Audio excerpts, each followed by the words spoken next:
Hello दोस्तों, स्वागत करते हैं आपके अपने चैनल श्री साइंस लेक्चर में एक और नए क्वेश्चन के साथ, जो कि हमारा है एक्सरसाइज 3.1 का क्वेश्चन नंबर दूसरा का भाग नंबर तीसरा है। तो चलिए देखते हैं क्वेश्चन क्या है।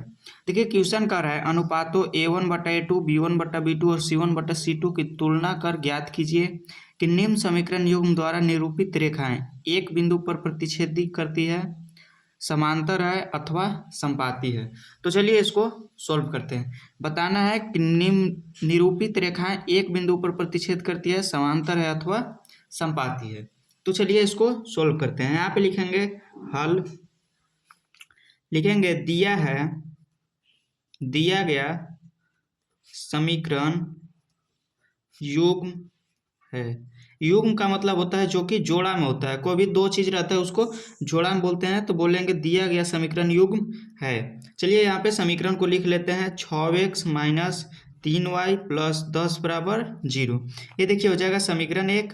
दूसरा हो जाएगा 2x माइनस वाई प्लस 9 बराबर 0। ये देखिए हो जाएगा हमारा समीकरण 2। यहाँ पे लिखेंगे हल, दिया गया समीकरण युग्म है। पहला जो हो जाएगा उसको समीकरण 1 मान लेंगे, दूसरा जो है उसको समीकरण 2 मान लेंगे। अब यहाँ पे लिखेंगे समीकरण 1 एवं 2 की तुलना व्यापक समीकरण। यहाँ पे लिखेंगे समीकरण 1 एवं 2 की तुलना व्यापक समीकरण। तुलना व्यापक समीकरण।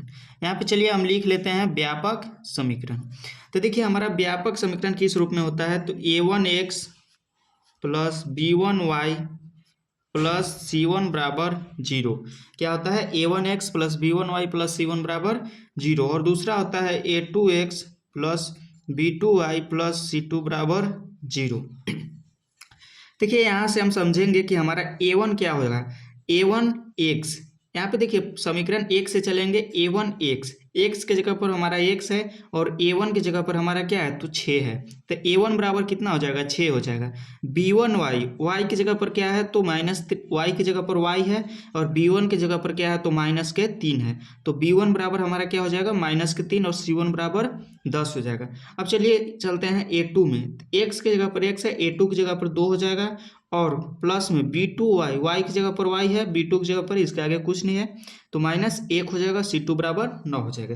यानी कि इसको बोलेंगे a1 b1 c1 a2 b2 c2। चलिए इसको सोल्व करते हैं। हम यहाँ पे निकाल लेंगे a1 b1 c1 a2 b2 और c2।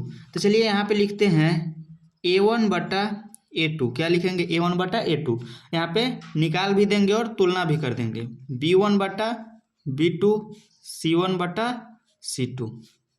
a1 हमारा कितना है तो a1 हमारा हो जाएगा 6।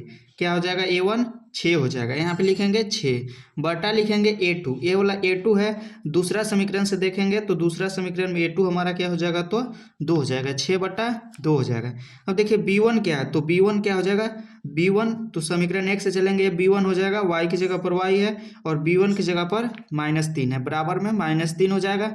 बट्टा में b2 क्या है तो b2 हमारा है माइनस के, इसके आगे कुछ नहीं है तो 1 होगा। y की जगह पर y है और b2 की जगह पर इसके आगे कुछ नहीं है तो माइनस के 1 है। c1 कितना है तो हमारा c1 10 है और c2 कितना है तो c2 हमारा है 9। कितना है 9 है। अब देखिए यहाँ से 2 से 6 को काटेंगे तो 3 बार में कट जाएगा और माइनस से माइनस कट जाएगा और 3 में 1 से भाग देंगे तो यहाँ पे 3 बच जाएगा।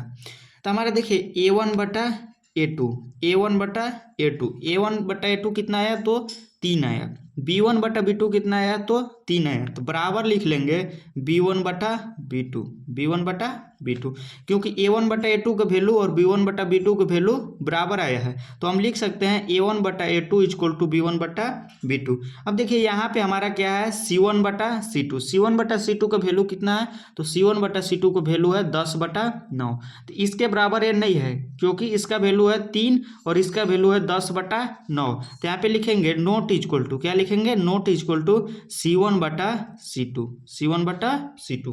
a1 बटा a2 इक्वल टू b1 बटा b2 note equal to c1 बटा c2।